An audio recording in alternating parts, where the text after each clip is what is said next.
El reino de Dios y el reino de los cielos, tomo 1, capítulo 9. Los aspirantes al reino de los cielos y su amor por el Señor y por los demás. Segunda parte. El juicio. Continuando con las características de la personalidad y el carácter de los hijos de Dios, que en este tiempo nos estamos preparando para entrar en el reino de los cielos, cuando venga el Señor, llegamos al capítulo 7 de Mateo. Y en primer lugar consideraremos los primeros 5 versículos que hablan acerca del juicio sobre los demás. No juzguéis para que no seáis juzgados, porque con el juicio con que juzgáis seréis juzgados, y con la medida con que medís os será medido. ¿Y por qué miras la paja que está en el ojo de tu hermano, y no consideras la viga que está en tu propio ojo?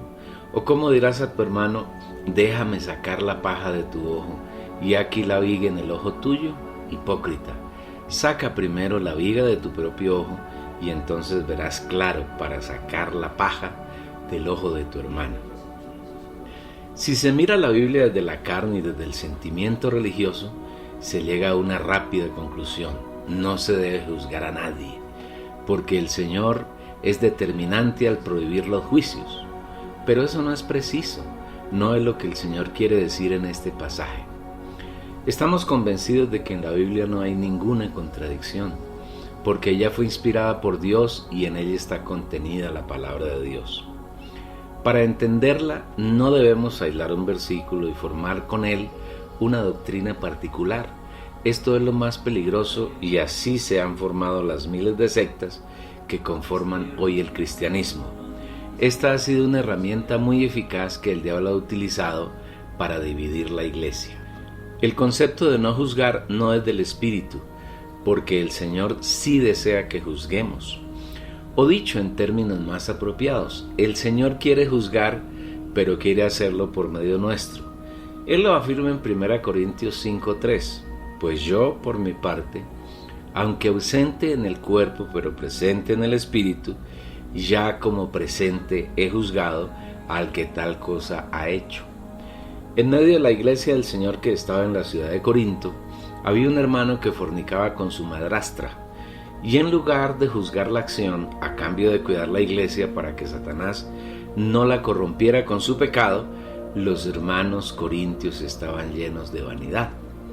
Pablo entonces, que era un hermano que andaba en el Espíritu, que vivía en permanente comunión con el Señor, afirma que él ya ha juzgado en el Espíritu a quien había cometido esa acción abominable, y en su juicio, que no era el de Pablo, sino el del Señor Jesucristo mezclado con Pablo, el hermano que había pecado de esa manera debía ser entregado a Satanás. Pero esta persona no debía ser juzgada solamente por Pablo, sino que en el juicio debían participar todos los santos que vivían en la ciudad de Corinto. En la decisión de Pablo, guiado por el Señor, y en la que participaron todos los santos de Corinto, debían ser encabezados por el Señor. En el nombre de nuestro Señor Jesucristo, reuníos vosotros y mi espíritu con el poder de nuestro Señor Jesucristo. 1 Corintios 5:4. Observe que en este juicio no participó un grupo especial de la iglesia, ni los ancianos, ni un sanedrín, sino todos los santos, es decir, toda la iglesia.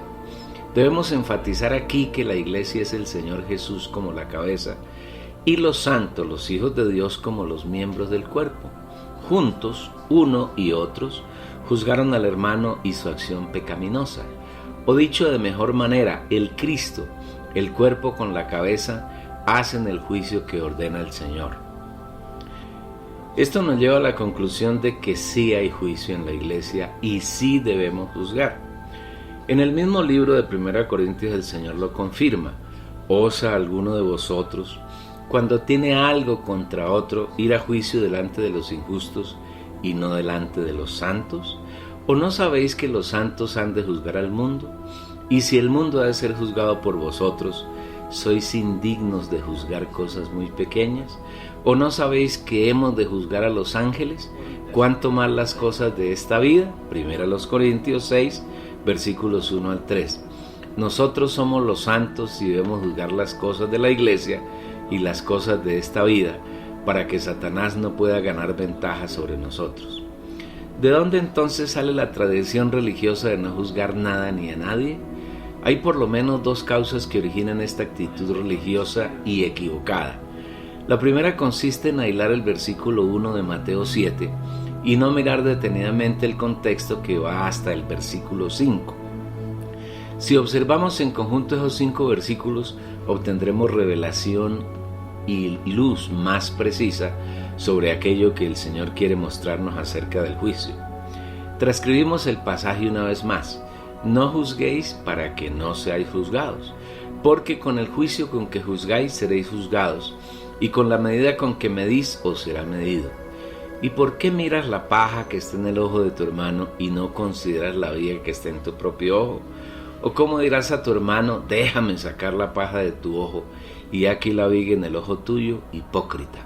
Saca primero la viga de tu propio ojo, y entonces verás claro para sacar la paja del ojo de tu hermano.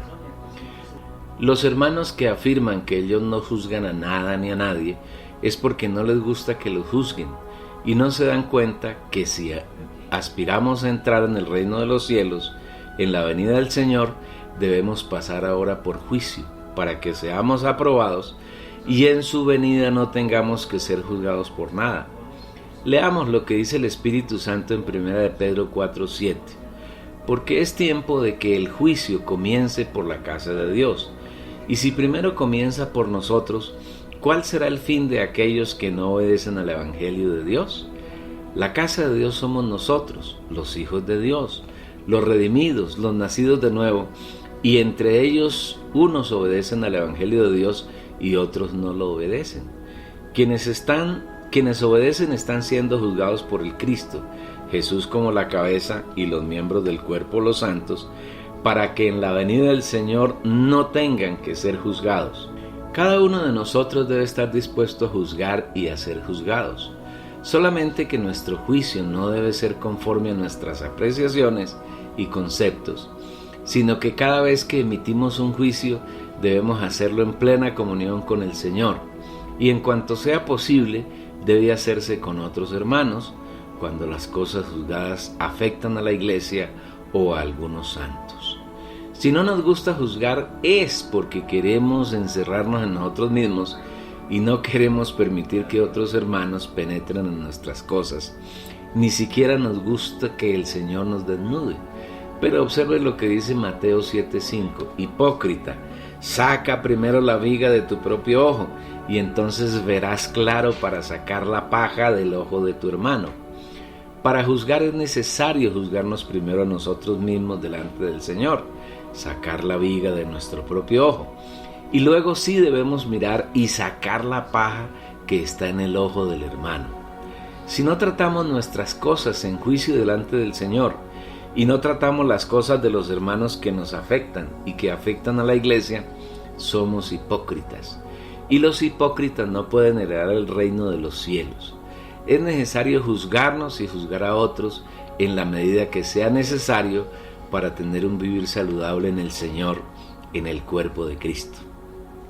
La segunda condición por la cual los hermanos evitan juzgar las cosas de la iglesia y de esta vida es que equivocadamente se les ha enseñado sobre la autoridad.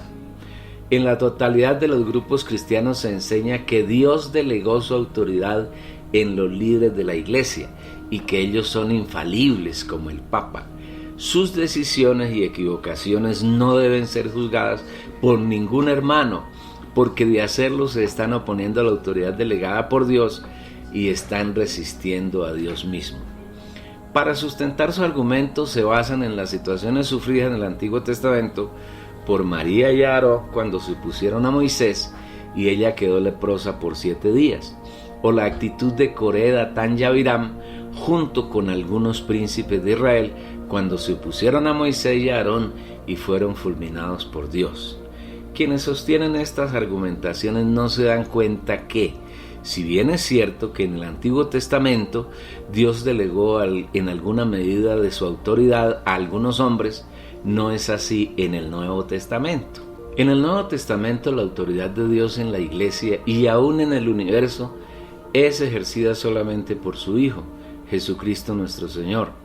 Y solamente Él nos gobierna por medio de la unción que nos ha dado y que permanece dentro de nosotros para enseñarnos todas las cosas y guiarnos a toda la verdad y a hacer la voluntad de Dios. Y en cuanto a vosotros, la unción que vosotros recibisteis de Él permanece en vosotros y no tenéis necesidad de que nadie os enseñe. Pero como la unción nos enseña todas las cosas y es verdadera y no es mentira, así como ella os ha enseñado, permaneced en Él. Primera de Juan 2:27. Ningún hermano en la iglesia es intocable o no susceptible de ser juzgado. En la voluntad de Dios no existe el Papa ni la infalibilidad del Papa. No existen los pastores ni los líderes de la iglesia, ni la inmunidad ni la exoneración del juzgamiento de estos. Debemos estar atentos al juicio que el Señor junto con nosotros hace sobre los santos que pecan o cometen faltas, para evitar que Satanás gane alguna ventaja sobre el cuerpo de Cristo. Debemos tratar la viga que esté en nuestro ojo y debemos ayudar a sacar la paja que hay en el ojo de los hermanos, para que estando limpio nuestro ojo, las tinieblas sean disipadas y nosotros estemos llenos de luz. De esta manera, el reino de las tinieblas ni las puertas del Hades podrán prevalecer contra la iglesia. Una prueba de la certeza de esta afirmación la encontramos en Gálatas 2:11 al 14. Pues bien, cuando Pedro fue a Antioquía, le eché en cara su comportamiento condenable. Antes que llegaran algunos de parte de Jacobo, Pedro solía comer con los gentiles, pero cuando aquellos llegaron, comenzó a retraerse y a separarse de los gentiles por temor a los partidarios de la circuncisión. Entonces los demás judíos se unieron a Pedro en su hipocresía, y hasta el mismo Bernabé se dejó arrastrar por esa conducta hipócrita. Cuando vi que no actuaban rectamente como corresponde a la integridad del Evangelio, le dije a Pedro delante de todos: si tú que eres judío vives como si no lo fueras, ¿por qué obligas a los gentiles a practicar el judaísmo? Pedro, quien para los católicos fue puesto como el primer papa, para los protestantes como el líder de la iglesia, pero para el Señor solamente un miembro del cuerpo como cualquier otro, que el Señor usó cuando tuvo necesidad de hacerlo, manifestó una conducta incorrecta en cuanto al asunto de guardar la ley de Moisés, y presionaba a los hermanos para que lo hicieran, lo que hacía cuando estaban presentes los partidarios de Santiago, el hermano del Señor, quien no tenía revelación ni visión acerca de lo que Dios estaba haciendo en el Nuevo Testamento, manifestando de esta manera Pedro una conducta hipócrita, tras de la cual fueron arrastrados los hermanos, incluido Bernabé. Cuando Pedro llegó a Antioquía, donde estaba Pablo, éste lo reprendió duramente, reprensión que quedó escrita en la Biblia, para que de ella aprendamos nosotros, no a condenar a Pedro, sino a ganar visión del cuerpo de Cristo, en el cual no debe haber ninguna jerarquía, y mucho menos hermanos que son intocables y que no pueden ser corregidos. No juzgar cuando el Señor quiere que juzguemos junto con Él es caer en hipocresía. No perdamos nuestro galardón por un pequeño desliz. El tratamiento de la palabra, la luz y la revelación. Continuando con los muchos detalles que debemos considerar los hijos de Dios, que hemos de heredar el reino de los cielos en la venida del Señor, hay uno muy interesante en Mateo 7, versículo 6, en el que hemos de buscar revelación. No deis lo santo a los perros, ni echéis vuestras perlas delante de los cerdos, no sea que las pisoteen y se vuelvan y os despedacen. Si somos aquellos que buscamos al Señor con empeño, cada día, cada semana, cada mes y cada año, Él va aumentando la revelación de su palabra y su voluntad en la vida de quienes lo buscan. Esta ha sido nuestra experiencia en los últimos años. Cada día y cada semana, individual y colectivamente, el Señor nos ha abierto su corazón y nos ha llenado con sus riquezas abundantes. Muchos de quienes tenemos esta vida en el Señor vivimos antes 2 o 3 decenas de años en grupos denominacionales y grupos libres. Pero cuando el Señor nos sacó de todas esas desviaciones, nos ha dado tanta revelación que cada día encontramos novedad en su palabra, y parte de esa revelación y visión novedosa la estamos plasmando en este libro y en los otros que conforman la serie que el Señor nos ha mandado a escribir, con el ánimo de sembrar en los hermanos esa revelación, esa visión y esa novedad que han venido de Él. Con tanto amor apreciamos la revelación que el Señor nos ha dado, la atesoramos con mucho cariño en nuestros corazones y una parte de ella la plasmamos en libros, con el inmenso deseo de que sea de ayuda para aquellos santos que están buscando al Señor con corazón puro y puedan ver, seguir al Señor y ganar el reino de los cielos. En esta ocasión estamos tomando esos libros y publicándolos por medio de YouTube. No obstante, el Señor nos dice que no demos lo santo a los perros y que tampoco echemos nuestras perlas delante de los cerdos, porque con seguridad se revuelven y nos despedazan. Como entrenantes para participar en la expresión plena del reino de los cielos, debemos tener mucho cuidado con el fin de que lo que experimentemos diariamente del Señor no sea estropeado y tampoco sea blasfemado el nombre del Señor. Aquí hay 2 elementos bien distintos que debemos discernir: lo santo y las perlas. Lo santo se refiere a todo aquello que el Señor nos revela de la Biblia. La Biblia revelada en nuestro espíritu es la palabra de Dios, y todo lo que sale de su boca es santo, porque la palabra de Dios es Dios mismo. La palabra que Él nos revela es su misma persona, es su esencia, es Dios, y como Dios es santo, su palabra es igualmente santa.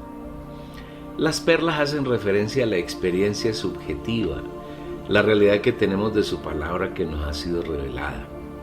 En la medida que la palabra se hace realidad en nosotros, en nuestro diario vivir, la palabra se convierte en perla, que es el Señor Jesucristo forjado y amalgamado con nuestra alma, con nuestra naturaleza humana, convirtiéndose así en el nuevo hombre. Todo aquello que el Señor nos da como revelación en nuestro espíritu se convierte en santo y se transforma en perlas. La palabra revelada en nuestro espíritu está llena de santidad y nos va convirtiendo en perlas aptas para vivir en la Nueva Jerusalén, y debemos ser cuidadosos en buscar la voluntad del Señor para saber con quién se agrada a Él, para compartir la revelación y la experiencia que tenemos con su palabra y la persona de Dios, porque si la entregamos a incrédulos, ellos son como perros y como cerdos, es decir, utilizan la palabra para burlarse de nosotros y para blasfemar al Señor. Naturalmente eso produce en nosotros un daño espiritual muy grande que es mejor evitar. Igualmente, entre los grupos cristianos hay una cantidad significativa, casi todos de falsos creyentes, que tienen un vivir no conforme al Espíritu, sino un vivir inmundo parecido al de los perros y los cerdos. Si les hablamos alguna revelación o visión, jamás podrán entenderla y se revolverán contra nosotros para hacernos daño. Los falsos creyentes en verdad son emisarios de Satanás, disfrazados como ángel de luz. Pero no solo los incrédulos y los falsos creyentes son perros y cerdos. Infortunadamente hay creyentes, genuinos hijos de Dios, acostumbrados a vivir en su alma, en su hombre viejo, en el hombre natural, a quienes tampoco se les puede suministrar mucha revelación y visión, porque debido a que no están habituados a vivir en comunión con el Espíritu, no practican el ejercitar el Espíritu, están aprisionados bajo el yugo de organizaciones, líderes, ministerios particulares y doctrinas, y si el Señor quiere darles alguna revelación de la palabra, no la reciben, no la entienden ni la asimilan, porque están acostumbrados a la comida vieja, trasnochada, propia de los rediles, comida que suministran los líderes de las congregaciones.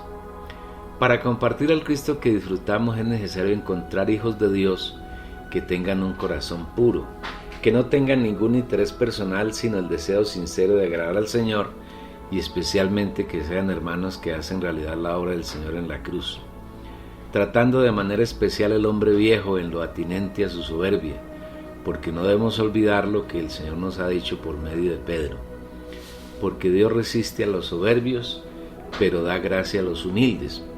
Un hermano que no trata suficientemente su orgullo, su soberbia, su autosuficiencia, nunca recibirá nada del Señor distinto a su resistencia y a su rechazo. Debemos ser sabios y orar para que el Señor nos muestre con quién podemos compartir y disfrutar todas las riquezas que Él nos dispensa a quienes lo buscamos en intimidad. Debemos ser cuidadosos con los perros y los cerdos para que no suframos el daño de su revuelta. Pedir, buscar y llamar.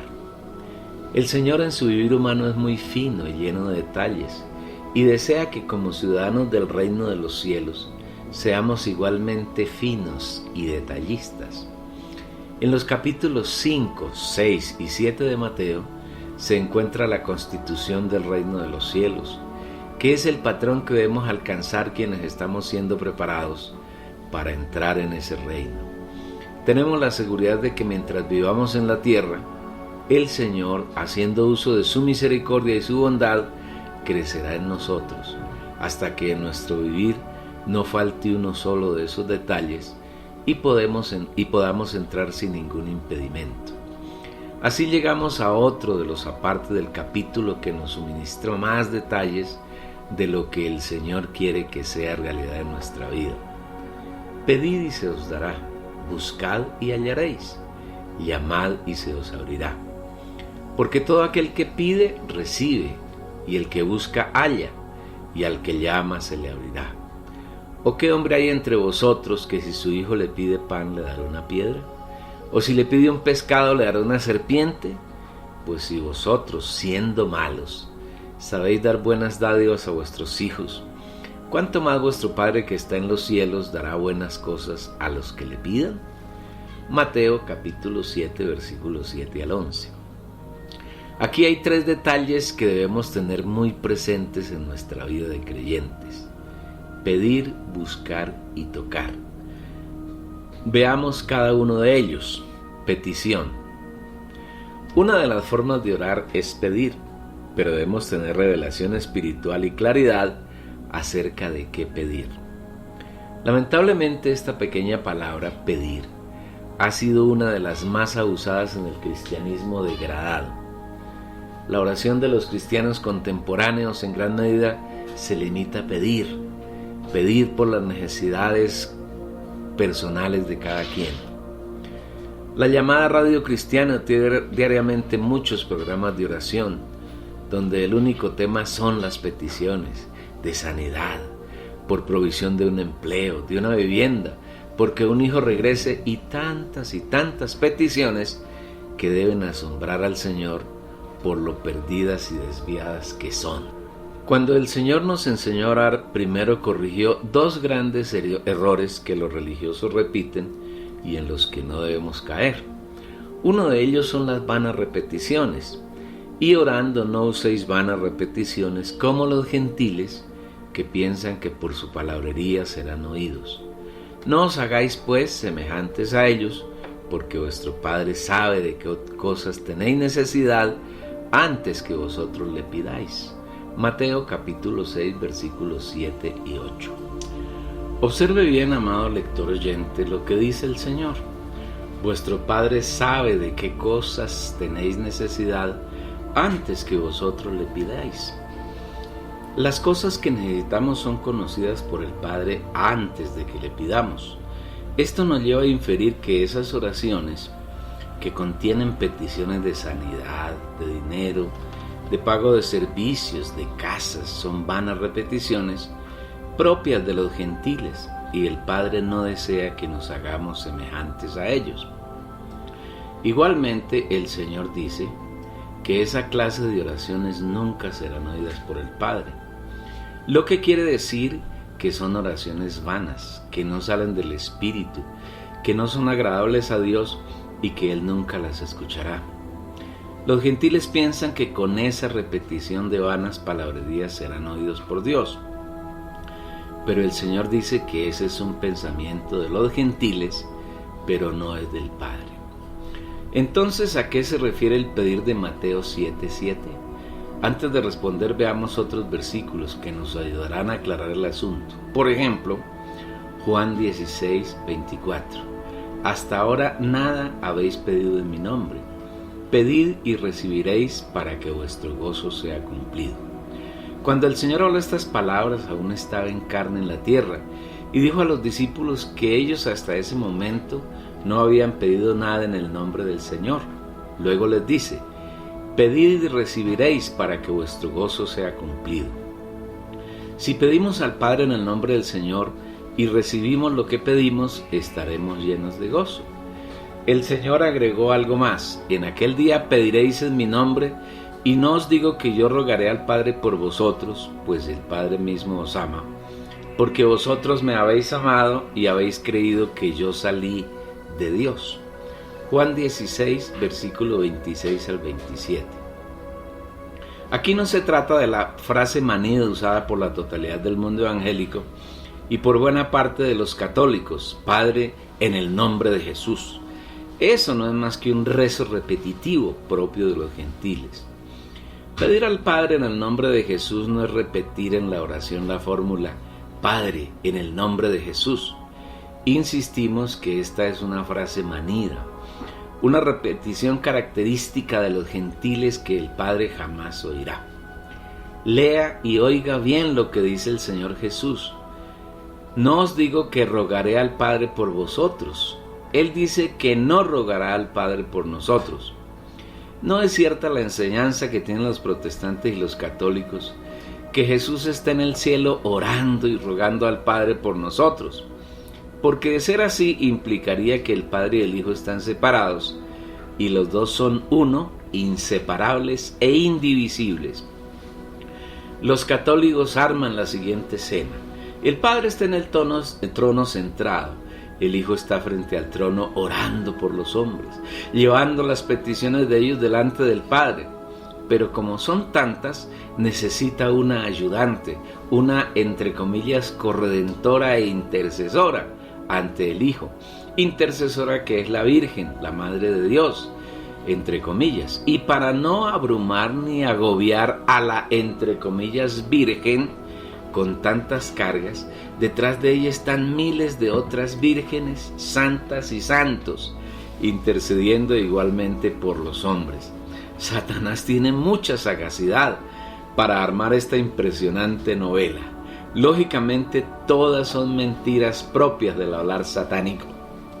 Que Jesús sea intercesor a favor nuestro, que sea el único mediador que Dios ha puesto entre Él y los hombres, no quiere decir que Él esté orando por nosotros, sino que Él es el camino que nos lleva al Padre y trae a Dios a nosotros. Por eso Él afirma: no os digo que yo rogaré al Padre por vosotros, pues el Padre mismo os ama. El Padre nos conoce, nos ama y sabe de todas las cosas que necesitamos, y no tenemos necesidad de pedirle esas cosas a Él. Cristo, como el camino, nos ha hecho uno con el Padre, y ya no estamos separados de Él, sino que por fe compartimos su gloria y su trono. Pedir al Padre en el nombre de Jesús no es repetir la fórmula manoseada, Padre en el nombre de Jesús, sino es permitir que Jesús, que es Dios mismo, nos reemplace en la oración, es decir, que sea Él quien ora al Padre, usando mi ser para liberar la oración. Es por eso que Romanos 8, 26 y 27 afirma: además, de igual manera, el Espíritu nos ayuda en nuestra debilidad. Pues qué hemos de pedir como conviene, no lo sabemos. Pero el Espíritu mismo intercede por nosotros con gemidos indecibles. Mas el que escudriña los corazones sabe cuál es la intención del Espíritu, porque conforme a Dios intercede por los santos. El Señor es el Espíritu, y es Él, solamente Él, quien sabe cómo debemos orar, qué debemos pedir. Nosotros nos disponemos, entramos en el Espíritu, donde está Dios como el Espíritu, y allí, en perfecta comunión con el Señor Espíritu, oramos al Padre y hacemos las peticiones que Él desea que hagamos. ¿Y qué pide Jesús en nuestra oración? Lógicamente no son nuestras necesidades personales, porque Él mismo declaró que el Padre mismo nos ama y sabe las cosas que necesitamos. Jesús, orando en nosotros, pide por las necesidades de Dios, porque el reino sea establecido en la tierra y porque el reino de los cielos sea una realidad. Observe la forma como nos enseñó a orar. Vosotros pues oraréis así: Padre nuestro que estás en los cielos, santificado sea tu nombre, venga tu reino, hágase tu voluntad como en el cielo, así también en la tierra. Observe cada una de las frases incluidas en estos versículos y verá que el Señor Jesús nos enseñó a pedir porque el reino de los cielos sea establecido en la tierra y porque la voluntad de Dios sea hecha en esta tierra, de la misma forma que se hace en el cielo, y porque el nombre del Padre sea santificado. En resumen, nuestras peticiones en el nombre de Jesús son hechas por Él en nosotros y se refieren siempre a santificar el nombre del Padre, a que su reino sea establecido en la tierra y a que aquí se haga la voluntad de Él. Ya es tiempo de dejar esas oraciones dedicadas exclusivamente a pedir cosas para quien ora o para sus conocidos, que más parecen pliegos de peticiones de sindicatos de trabajadores mal remunerados. Debemos dedicarnos a pedir conforme a la voluntad del Padre, permitiendo que sea el Señor Espíritu quien ora en nuestro lugar. El Señor dice a los ciudadanos del reino de los cielos que a quien pida se le dará. Si oramos conforme a la voluntad del Padre, Él nos oye y responde nuestra oración, porque una oración así sale de Dios mismo, y esta es la confianza que tenemos ante Él, que si pedimos alguna cosa conforme a su voluntad, Él nos oye. Y si sabemos que Él nos oye, en cualquiera cosa que pidamos, sabemos que tenemos las peticiones que le hayamos hecho. Primera de Juan capítulo 5 versículos 14 y 15. Búsqueda. El segundo aspecto que está en el versículo que venimos considerando es buscar. Buscad y hallaréis. ¿Qué debemos buscar los entrenantes a entrar en el reino de los cielos? En primer lugar, debemos buscar el reino de los cielos. Por tanto, buscad primeramente el reino de los cielos y hacer lo que es justo delante de Dios, y todas estas cosas se os darán por añadidura. Mateo 6:33. ¿Y qué es buscar el reino de los cielos? No es nada distinto a abrir nuestro ser al Señor, es decir, nuestro corazón, para que Él lo llene hasta saturarlo.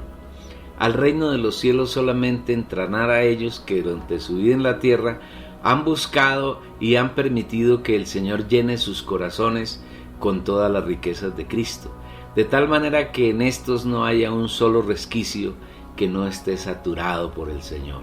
Ser llenos de la vida y la naturaleza de nuestro Señor Jesucristo nos permitirá alcanzar los 4 puntos de los que habla Efesios 4:13.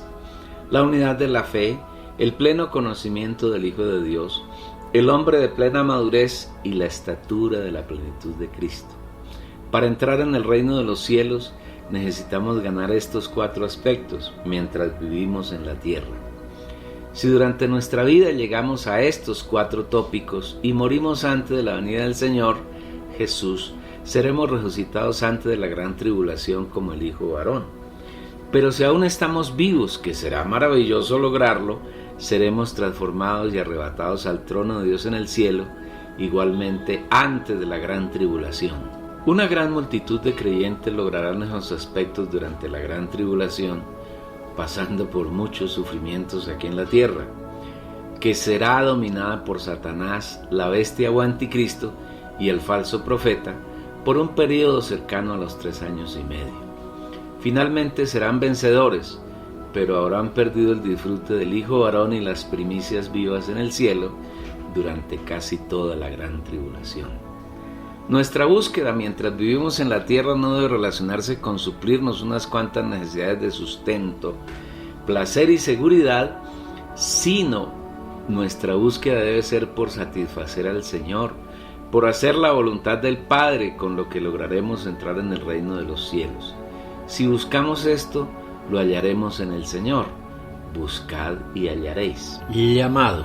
Tercer elemento que encontramos en Mateo 7:7 y que debe ser una práctica cotidiana de quienes hemos de heredar el reino de los cielos, bien sea como el hijo varón o como las primicias, hace referencia a llamar. Llamad y se os abrirá. Es bien fácil interpretar esta palabra en la mente carnal y no ganar en ella ningún fruto que nos ayude a crecer en el Señor. No deseamos caer en esta situación. Cuando el pasaje habla de abrir, inmediatamente el Señor nos recuerda lo que escribe al ángel de la iglesia en Filadelfia en Apocalipsis 3:8. Yo conozco tus obras. He aquí, he puesto delante de ti una puerta abierta, la cual nadie puede cerrar. Porque tienes poco poder y has guardado mi palabra y no has negado mi nombre. Los hermanos que viven la realidad de Filadelfia, donde el Señor no manifiesta ningún rechazo, son los santos que viven como primicias en la tierra. Heredarán el reino de los cielos y para ellos el Señor tiene una puerta abierta, la puerta del reino de los cielos. Pero la apertura de esa puerta ha sido ganada por ellos, porque tienen la realidad de dos cosas: guardan la palabra del Señor y no niegan su nombre. Más riquezas sobre el particular puede encontrarlas el lector en el libro Los Vencedores, las primicias, el hijo varón y los vencedores de la gran tribulación, del mismo editor. Los hermanos que buscan revelación de la palabra del Señor y que practican esa revelación en su diario vivir y que además no niegan el nombre del Señor, es decir, lo tienen a Él como el primero por encima de todos y de todo, son los que llaman a la puerta y se les ha abierto. Además, ellos tienen poco poder, es decir, nunca confían en sus fuerzas y capacidades, sino que en todo dependen del Señor y lo siguen por donde Él va. Por un lado, el Señor está a la puerta llamando a quienes quieran oír su voz para que lo dejen entrar y tener un disfrute mutuo con ellos. Estos que oyen la voz del Señor y le abren la puerta y cenan con Él y Él con ellos, son igualmente las primicias. Aunque salen de la Odisea, son la realidad de Filadelfia. El tiempo de llamar para que la puerta del reino de los cielos nos sea abierta es este tiempo presente, mientras vivimos en la tierra y el Señor no ha venido, porque llegará el momento en que aunque algunos llamen, el Señor ya no les abrirá. Podemos verlo en la parábola de las 10 vírgenes de Mateo 25, 1 al 13. Entonces el reino de los cielos será semejante a 10 vírgenes que, tomando sus lámparas, salieron al encuentro del novio. 5 de ellas eran insensatas y 5 prudentes. ¿Por qué las insensatas, tomando sus lámparas, no tomaron consigo aceite? Mas las prudentes tomaron aceite en sus vasijas, juntamente con sus lámparas. Y tardándose el novio, cabecearon todas y se durmieron. Y a la medianoche se oyó un grito: «¡He aquí el novio! ¡Salid a su encuentro!». Entonces todas aquellas vírgenes se levantaron y arreglaron sus lámparas. Y las insensatas dijeron a las prudentes: «Dadnos de vuestro aceite, porque nuestras lámparas se apagan». Mas las prudentes respondieron diciendo: «No sea que no haya suficiente para nosotras ni para vosotras. Id más bien a los que venden y comprad para vosotras mismas». Pero mientras ellas iban a comprar, vino el novio, y las que estaban preparadas entraron con él a las bodas, y se cerró la puerta. Después vinieron también las otras vírgenes diciendo: «Señor, Señor, ábrenos». Mas él respondiendo dijo: «De cierto os digo que no os conozco. Velad pues, porque no sabéis el día ni la hora». Sin entrar en mayores detalles sobre la parábola, ya que la trataremos con alguna profundidad más adelante en este libro, podemos decir que mientras las vírgenes insensatas fueron a la ciudad a comprar de quienes lo vendían aceite para sus lámparas, vino el novio, entraron con él a las bodas las vírgenes que se habían preparado, es decir, las vírgenes prudentes, y tras ellas el Señor cerró la puerta. Cuando vinieron las 5 vírgenes insensatas, clamaron: «Señor, Señor, ábrenos». Observe que el versículo que venimos considerando dice: al que llama se le abrirá. En ese contexto, lo lógico es que cuando ellas clamaron al Señor que les abriera, la puerta debería abrirse, pero no es así. Leamos la respuesta del Señor: de cierto os digo que no os conozco. Qué respuesta más dura, pero a la vez verdadera. Si no aprovechamos el tiempo ahora para prepararnos, cuando venga el reino de los cielos, que son las bodas del Cordero, seremos unos completos desconocidos para el Señor. El Señor mismo da un consejo: velad pues, porque no sabéis el día ni la hora. Con este consejo el Señor nos dice que aprovechemos cada segundo de la vida que tenemos en la tierra para llamar. Y llamar no es nada distinto a permitir que el Señor haga su trabajo de edificación y perfeccionamiento en nosotros. Como dice el Espíritu Santo a través de nuestro hermano Pedro, que si estas cosas están en nosotros y abundan, tendremos una entrada amplia en el reino de los cielos. Porque si estas cosas están en vosotros y abundan, no os dejarán ociosos ni sin fruto para el pleno conocimiento de nuestro Señor Jesucristo. Porque de esta manera os será suministrada rica y abundante entrada en el reino eterno de nuestro Señor y Salvador Jesucristo. Segunda de Pedro 1, versículos 8 y 11. Es tiempo de llamar, de prepararnos, de buscar y encontrar revelación de la palabra de Dios, de vivirla cada día, de depender totalmente de Él, que no es otra cosa que no negar su nombre. Haciendo así, las puertas del reino de los cielos estarán abiertas para nosotros. En la carta al ángel de la iglesia en Filadelfia, el Señor le dice que tiene la llave de David, que abre y ninguno cierra, y cierra y ninguno abre. Note que son las dos cosas, abrir y cerrar. A quienes llamamos en esta época, el Señor nos abre de par en par la puerta de entrada al reino de los cielos. Pero llegará el tiempo en que la puerta se cerrará y nadie podrá abrirla. A las vírgenes insensatas, bajo ninguna circunstancia se les abrirá la puerta del reino de los cielos.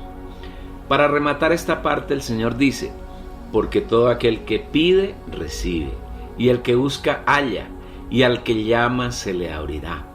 ¿O qué hombre hay entre vosotros que si su hijo le pide pan, le dará una piedra? ¿O si le pide un pescado, le dará una serpiente? Pues si vosotros, siendo malos, sabéis dar buenas dádivas a vuestros hijos, ¿cuánto más vuestro Padre que está en los cielos dará buenas cosas a los que le pidan? Mateo 7, versículos 8 al 11.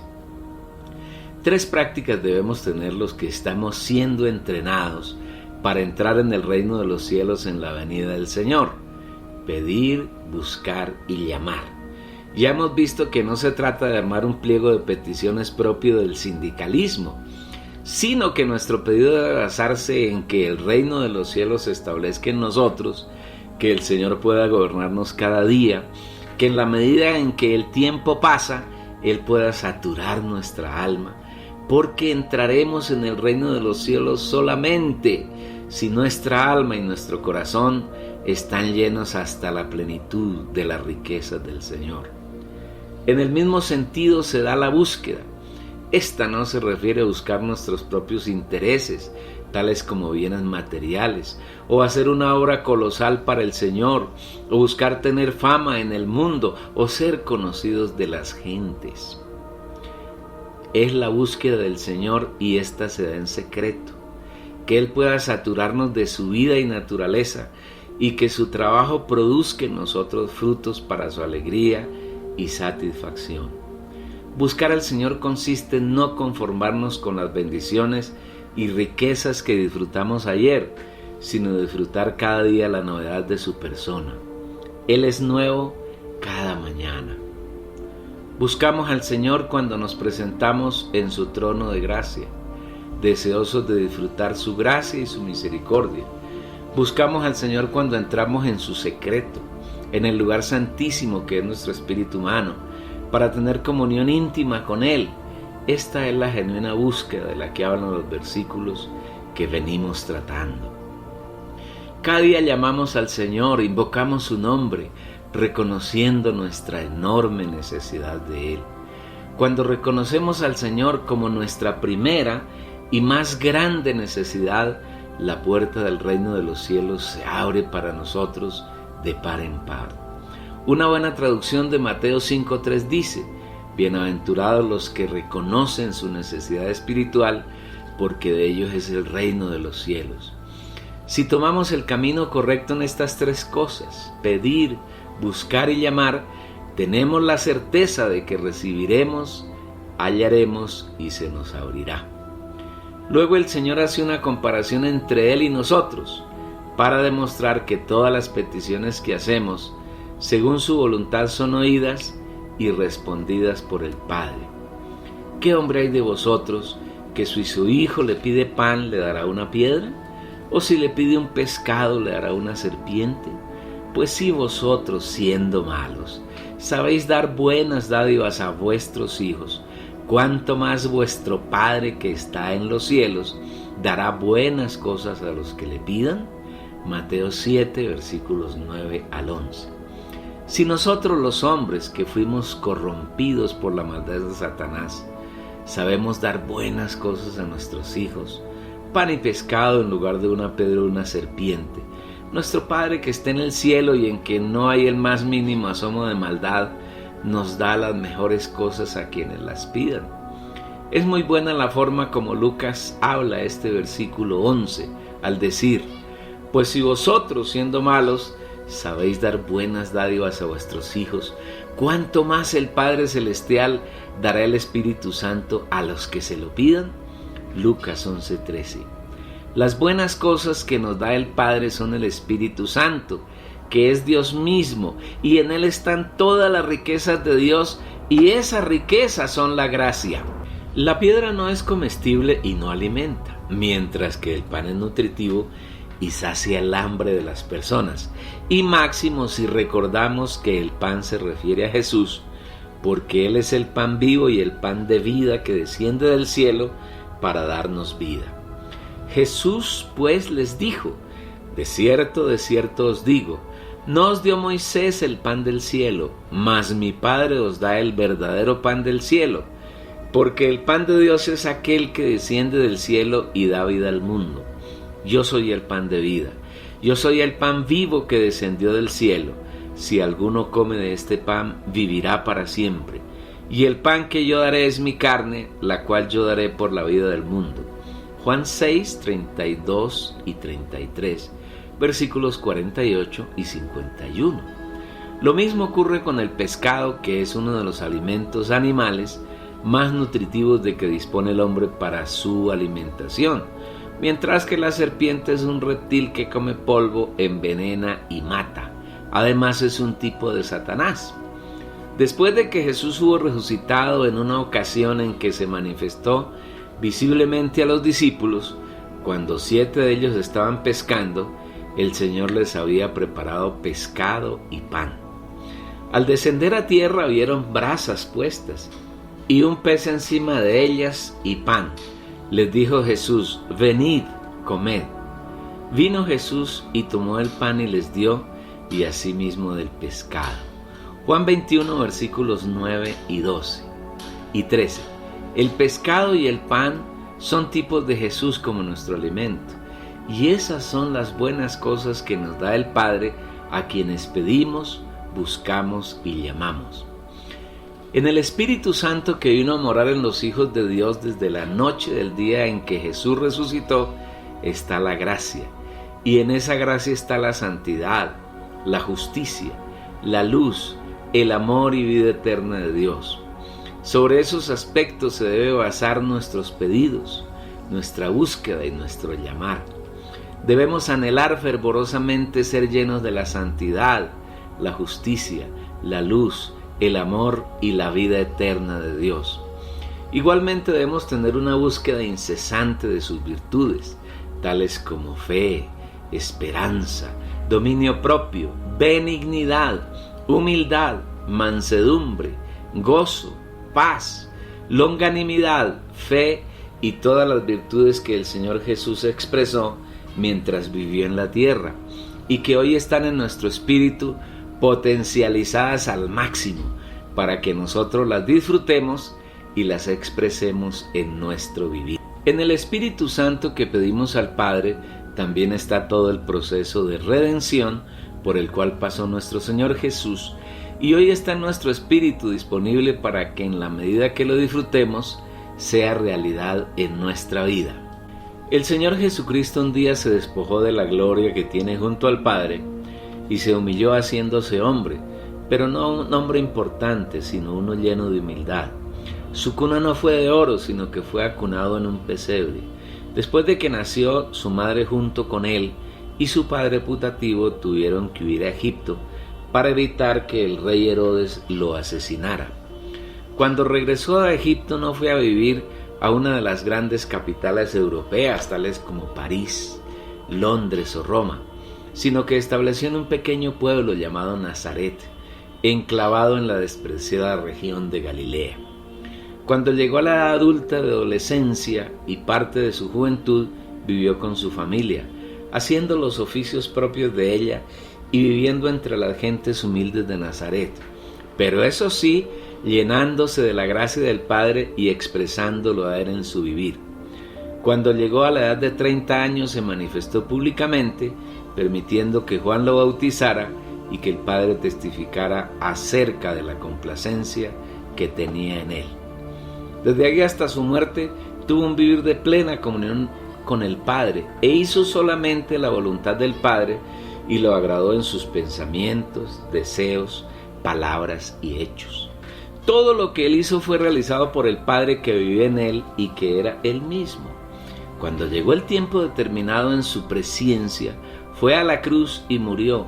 Mediante su muerte abolió todas las cosas que impedían que el hombre se relacionara con Dios, obstáculos que habían sido puestos por el diablo cuando introdujo en el hombre su naturaleza de pecado, lo convirtió en pecador y de paso lo enemistó con Dios.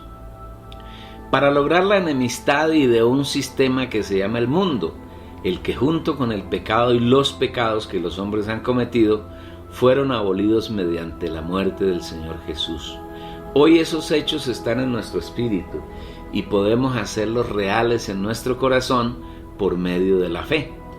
Además, el Señor con su muerte aplastó a Satanás, mató al viejo hombre que es la naturaleza humana mezclada en una unión ilícita con la naturaleza diabólica. Además, se eliminó toda división entre los hombres para que por medio de creer en él, recibiéndolo, seamos un solo y nuevo hombre, y tanto judíos como gentiles fuimos reconciliados con Dios.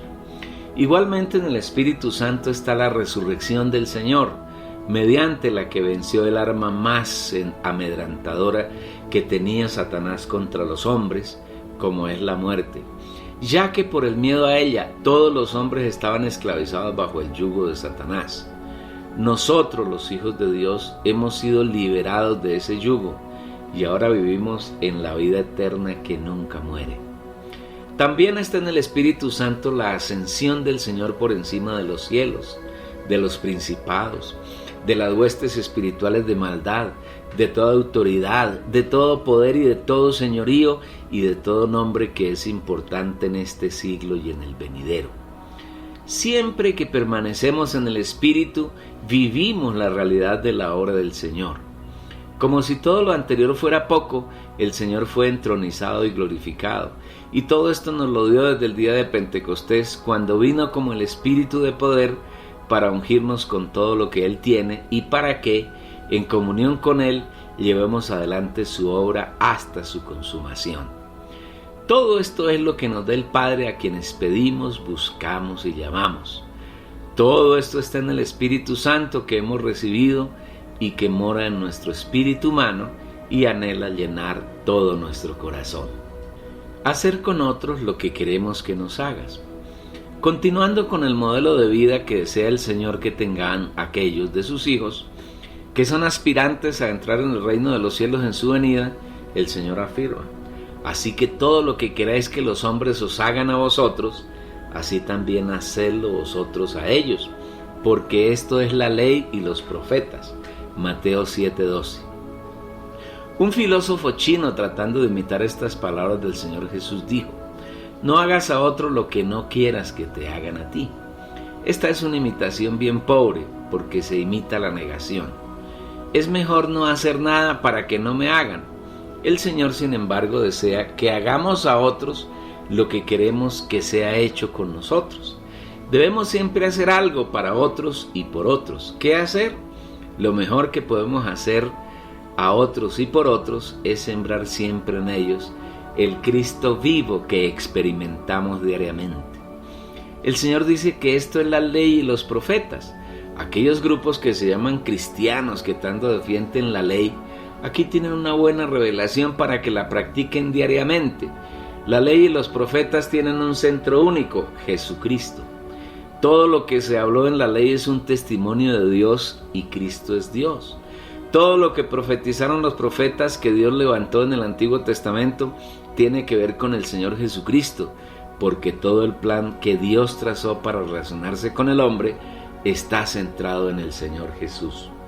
Cuando vivimos la realidad de Cristo en nosotros mismos y con los hermanos, estamos cumpliendo a cabalidad la ley y estamos siguiendo las palabras de Dios que fueron liberadas por los profetas del Antiguo Testamento. Jesús mismo da testimonio al respecto en Lucas 24:44. Y les dijo: estas son mis palabras, las cuales os hablé estando aún con vosotros, que era necesario que se cumpliese lo que está escrito de mí en la ley de Moisés, en los profetas y en los salmos. Sembrar a Cristo como semilla entre nosotros, alimentarnos mutuamente con todas sus riquezas, expresarnos unos a otros al Cristo que vive para siempre, es hacer con los hombres lo que le agrada a Dios. Y Él se satisface con esta actitud de nuestro corazón. Los hombres harán lo mismo con nosotros, y así nuestra vida comunitaria será victoriosa y llena de buenos frutos. La puerta ancha y el camino espacioso, y la puerta estrecha y el camino angosto. El Señor continúa trazando para nosotros una ruta por la cual le encanta que caminemos y así lleguemos al reino de los cielos. Mateo 7:13 al 14. Entrad por la puerta estrecha, porque ancha es la puerta y espacioso el camino que lleva a la destrucción, y muchos son los que entran por ella. Porque estrecha es la puerta y angosto el camino que lleva a la vida, y pocos son los que la hallan. Estos dos versículos hablan de una puerta ancha y de otra puerta estrecha. La primera es fácil de hallar y muchos son los que entran por ella. La otra puerta, la estrecha, es difícil de encontrar y pocos la hallan. En Juan 10, versículos 7 y 9, el Señor Jesús dice que Él es la puerta y que para ser salvo es necesario entrar por Él. Yo soy la puerta de las ovejas. Yo soy la puerta. El que por mí entre será salvo, y entrará y saldrá y hallará pastos. No hay duda de que a esa puerta se refiere la puerta estrecha de la que habla Mateo 7, que es hallada por pocos. El cristianismo contemporáneo en su totalidad ha entrado por la puerta ancha y está desviado y alejado de Jesús.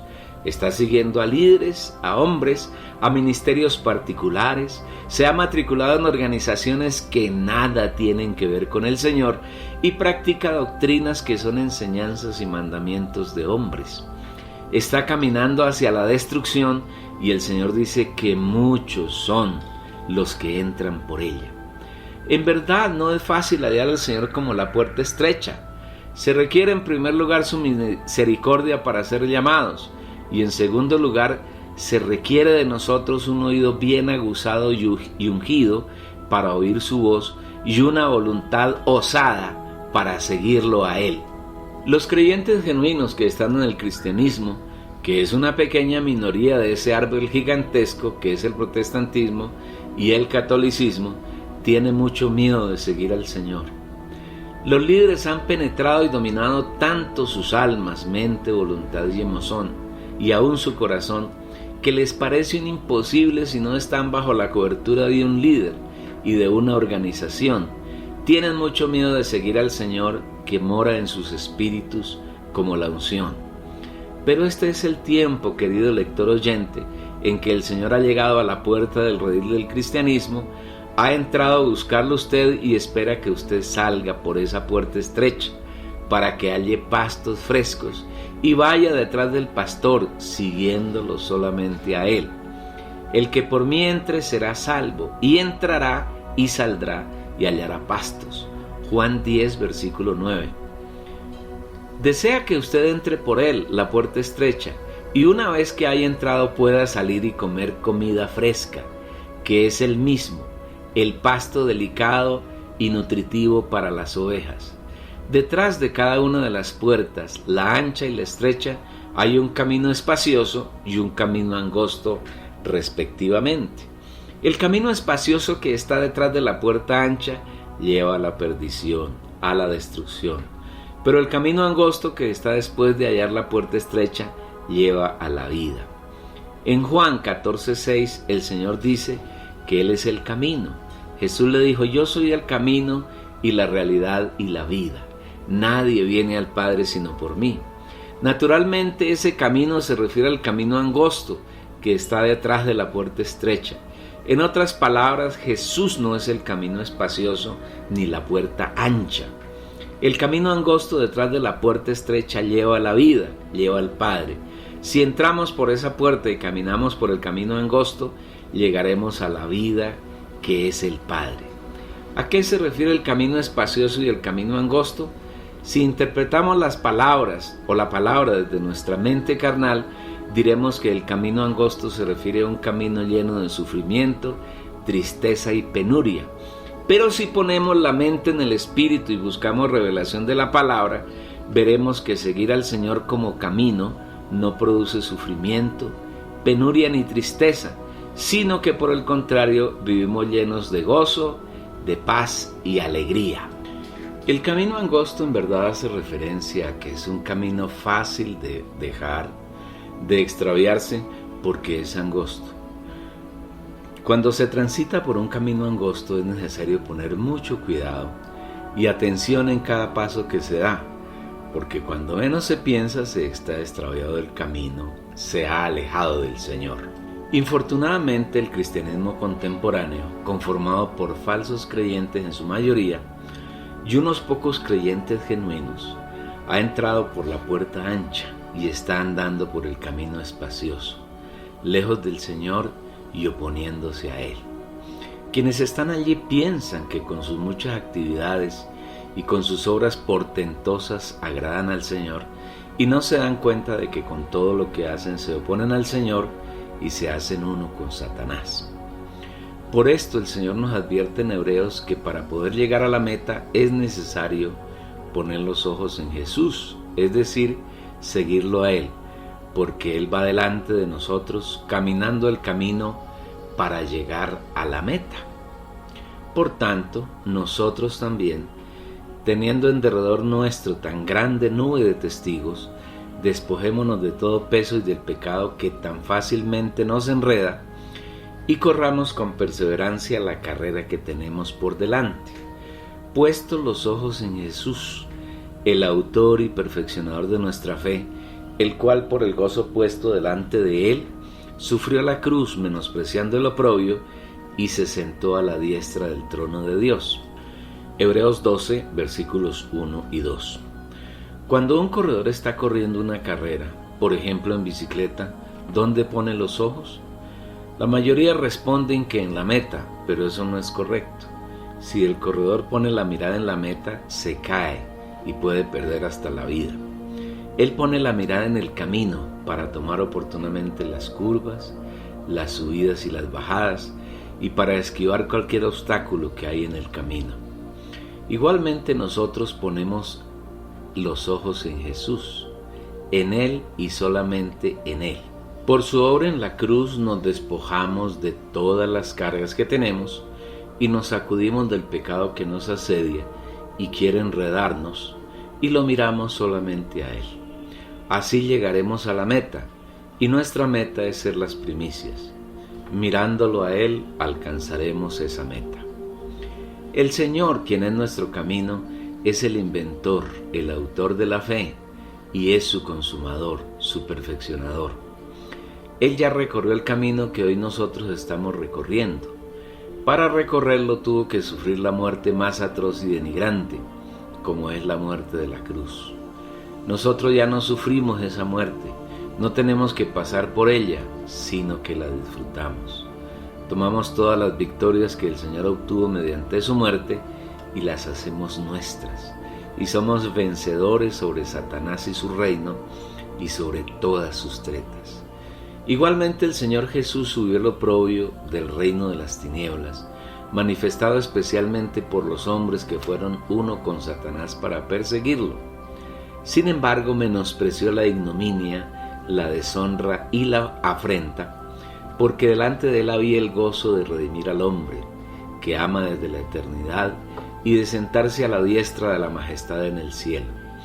Una vez vencidas todas estas cosas negativas, se sentó en el trono a la diestra de Dios. Debido a que Él ya recorrió ese camino, llevando la peor parte, nos invita a que lo recorramos, pero ahora mirándolo a Él, poniendo nuestra mirada solamente en Él, como el camino angosto. Nos dice igualmente el Señor que el recorrido del camino es una carrera que tenemos frente a nosotros y que debemos correrla con paciencia, con longanimidad. Esa carrera no se puede hacer en un día, ni de una sola vez, sino que hay que caminarla día a día. Pero no debemos olvidar que es una carrera, es decir, cada día debemos avanzar. Un poco hoy, otro poco mañana, un poco más pasado mañana, un avance más el quinto día, más avance la próxima semana, el mes siguiente, el año que viene, y así hasta que seamos totalmente saturados en nuestra alma, en nuestro corazón, con las riquezas del Señor y perfeccionados en nuestra humanidad, para estar listos y entrar en el reino de los cielos cuando Él venga. No debemos olvidar que para poder correr esa carrera debemos mirar a Jesús, poner nuestros ojos en Él, en su persona, en el camino para seguirlo, en su palabra para hacerla realidad en nuestra vida, en su plan para superar cada etapa. Las primicias serán aquellos santos que siguen al Cordero por donde quiera que va. Apocalipsis 14, versículo 4. Si el lector oyente quiere ser parte de ellas, de las primicias, debe abandonar toda organización, todo líder, todo ministerio particular y seguir al Señor que vive en su espíritu como la unción que le enseña todas las cosas y que lo guía a permanecer en Él. Y en cuanto a vosotros, la unción que vosotros recibisteis de Él permanece en vosotros, y no tenéis necesidad de que nadie os enseñe. Pero como su unción os enseña todas las cosas, y es verdadera y no es mentira, así como ella os ha enseñado, permaneced en Él. Primera de Juan 2:27. No hay otro camino, otra ruta ni otro itinerario distinto al que nos presenta la Biblia. Si usted no lo sigue, no alcanzará la meta y tendrá que hacerlo o durante la gran tribulación o en el milenio. Usted decide y su destino está en sus manos. Hasta aquí este capítulo 9 del Reino de Dios y el Reino de los Cielos. Le recomendamos que vea y escuche el próximo capítulo, el capítulo 10. Es tanto o más rico que este. Igualmente, denos un clic. Suscríbase, haga un comentario. Suscribirse es importante porque toda novedad que tengamos en el canal le será anunciada.